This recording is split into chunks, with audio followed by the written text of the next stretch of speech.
Hello YouTube, this is Corey Machiavelli here. I just wanted to quickly talk about a thing. Also, another important message. It seems like the reason for my shadow ban on YouTube was because I got a strike and I didn't get my strike lifted. So on YouTube Studio I can apparently fill out a quiz or something like that, take a quiz on what is hate speech and what not, simply because I edited an Kanye West meme from his infamous song and made a meme out of it, and YouTube shadow banned me for it and got me a community strike. Anyways, now that that's done, maybe I will get back on the algorithm again, stop being in zero view jail. But the reason I'm doing this video is because not many people outside of Germany heard it, but in Germany there was a famous podcast interview from a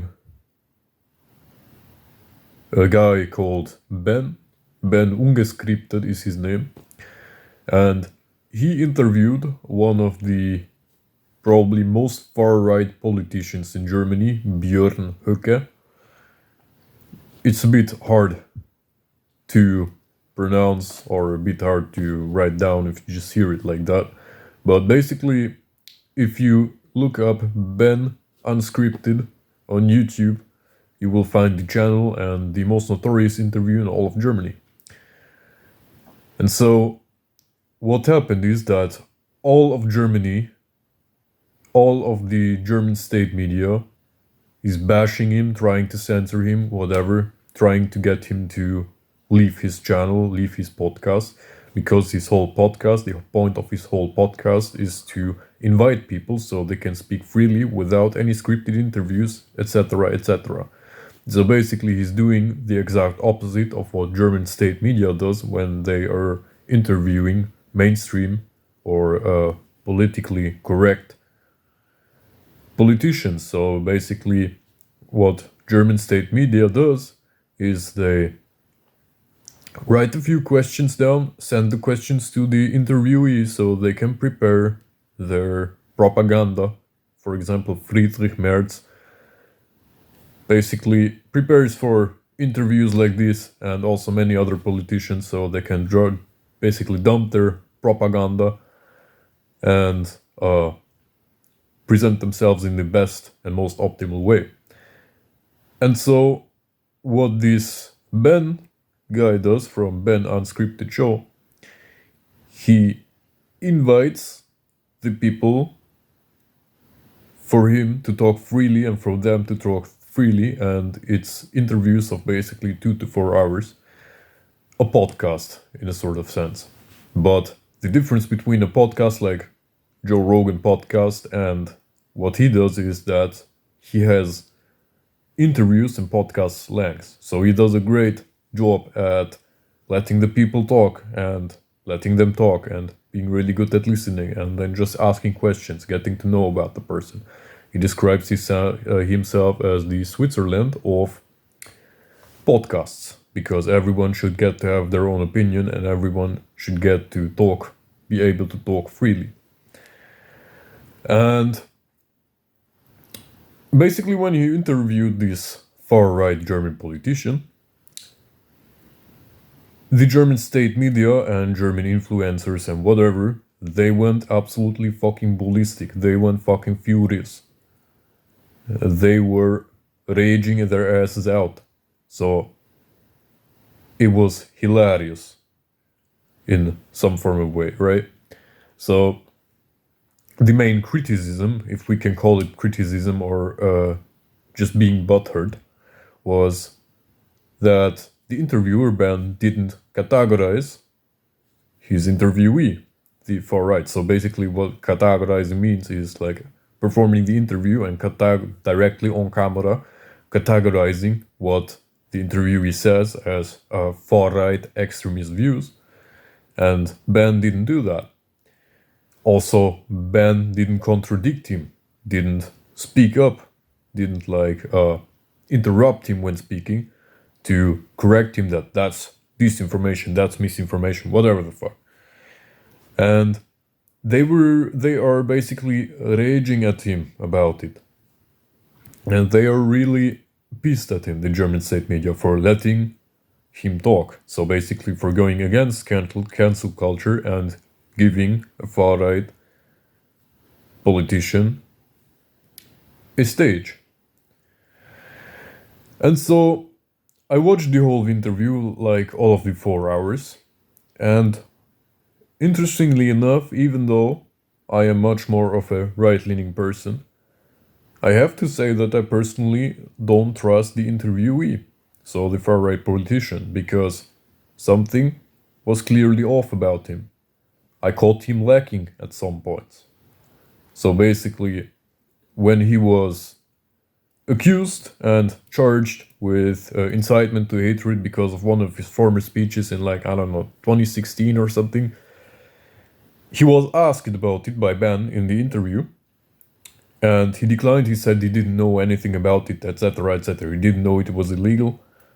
And I did look it up, and there were many convictions because of the same phrase that he used from former Nazi times.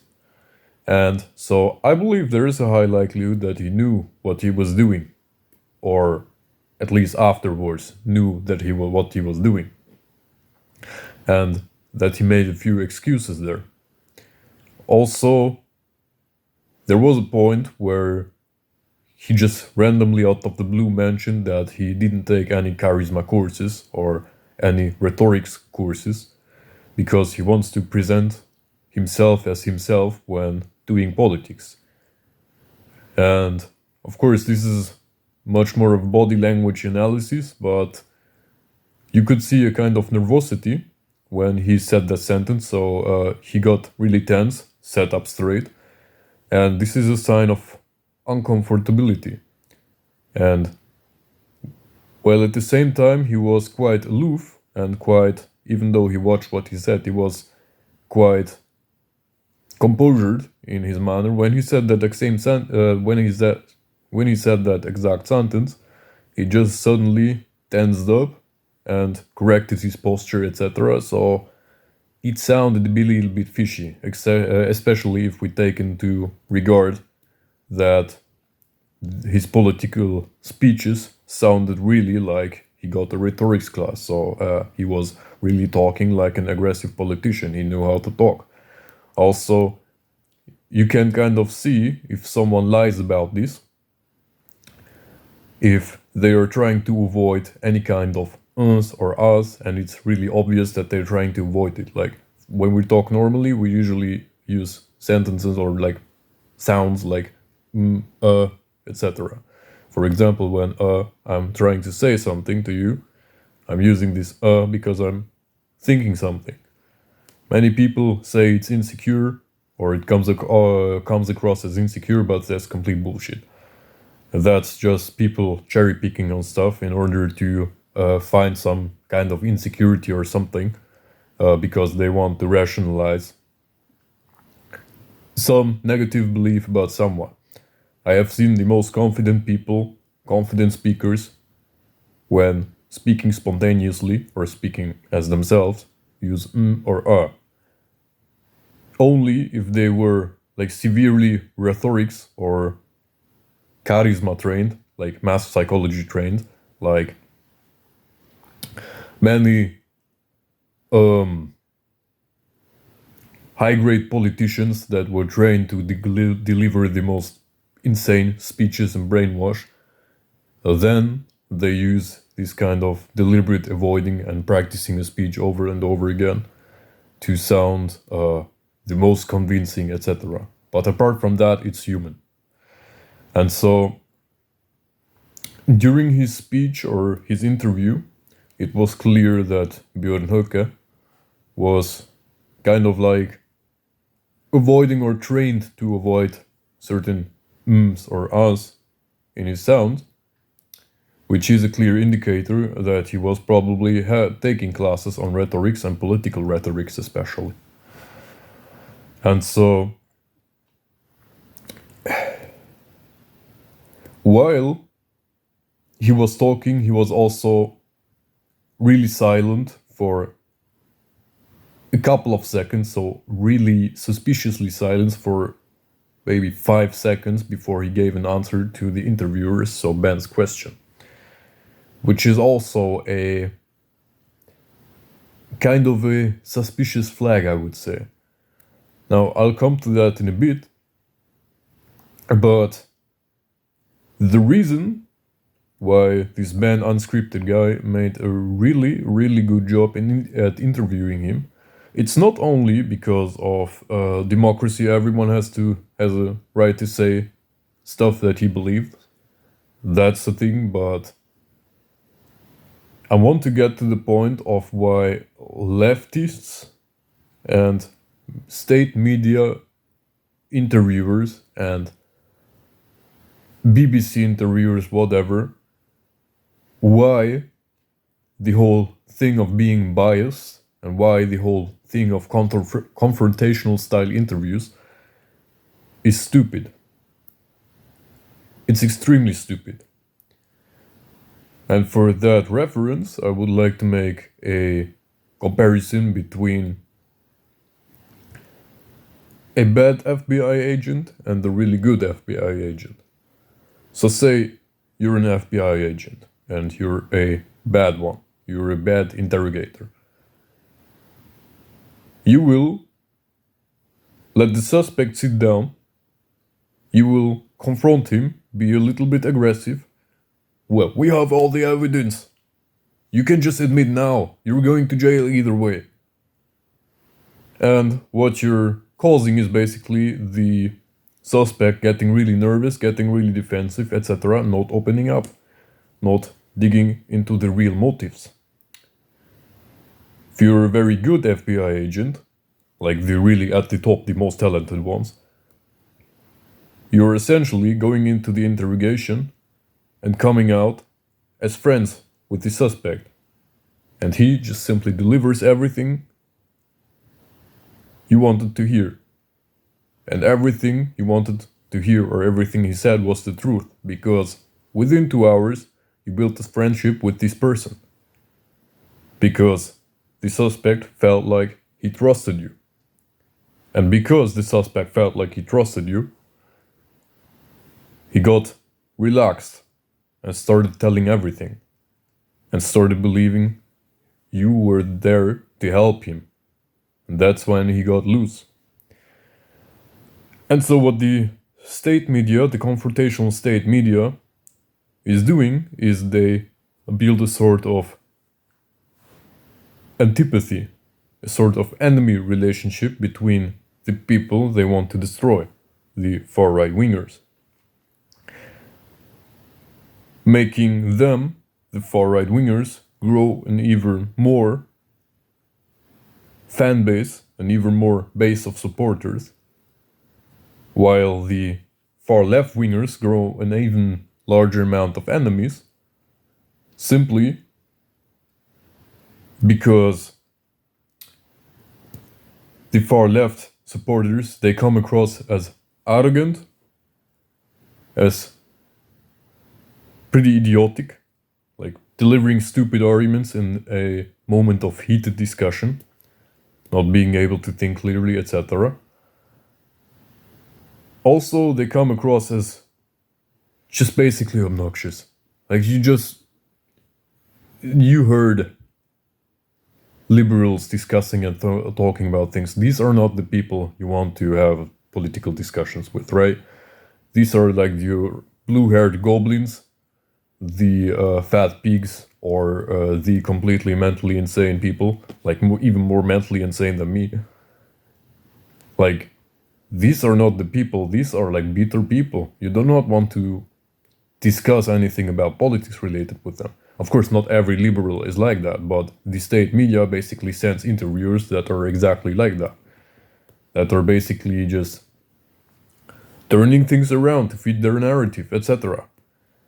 Now, the interesting thing is the right wing also does this. So basically, it's like you don't want to have a discussion with the liberals or with the chuds. It's basically the pest or the cholera. And so, while everyone is busy being in their own bubble, being a part of their own cult, What Ben Ungeskripted or Unscripted Ben Ungeskripted, this German podcaster, did really well is to sit down this interviewee, this Björn Höcke, and treat him like a normal person, treat him like a friend. What that allowed him is for him to like kind of open up and tell as much as calmly as possible. It's not the interviewee's job to dissect and confront people with the lies. It's not the interviewee. Even in the FBI or in any kind of like really high stakes interrogation with some kind of caught spy or something like that, with some kind of diplomat who was doing insane things. Even in these interrogations are recorded because the interviewee or the suspect can always manipulate the interrogator. So the interview needs to get watched back by back. And so what Ben did was allow himself to get manipulated, and because everything is on camera, analysts can analyze what he really said, and because what Björn Höcke, the interviewee, really said, and because he was as relaxed as possible, Ben made him as relaxed as possible, we can gain a bit of insight into what he is at a relaxed state, what he is like at a relaxed state, what he sees himself as, what his goals are, how he's trying to present himself to avoid like, I don't know, controversies and stuff like that, to build supporters. And so this way you have both the advantage of being able to have a recording of someone being relaxed and someone just pumping out all the things so that actual analysts can work with the material and dissect it, tell people or analyze where people have been manipulated, etc., etc. And on the other hand, you have an interviewer asking controversial questions, like he did this in a very subtle way. He like started digging similarly to Joe Rogan when he sometimes asks people a bit more conflicting questions. And he allowed him to talk about it. And then you can analyze, is this guy lying or isn't he? But if you directly attack him on an interview, you're not just making yourself look like a fucking idiot. You're also taking away the ability to gain the most of information that you could ever gain about this person, also on camera. Now, the reason why he couldn't get the fullest of information out of Björn Höcke is simply because it was on camera. Björn Höcke knew that it was on camera, obviously. It was filmed for a public show. So basically, the amount of information he could have gotten in comparison to one-on-one speech or one-on-one talk with no cameras, etc., or where Björn Höcke wouldn't have known that there are cameras, was a bit limited, also because of Germany's legal jurisdictions when it comes to talking about the National Socialist time. Like, saying anything good about the National Socialist time is considered illegal in Germany. And therefore, the interviewee, the far-right politician, had to really watch out what he says in order to not get pressed and charged again with another political crime. And in order to keep this in a decent length, I would conclude just simply watch the interview if you know any German, and you will realize that this was probably the best interview that could have ever been done with a politician like that, because it gains the most amount of information, it portrays a full picture of the interviewee, and the interviewee had a good, positive relationship with the interviewer, so there is a possibility for a future interviewer. It's like the perfect honey trap, if you could talk it like that, if you could say it like that. Thank you for watching.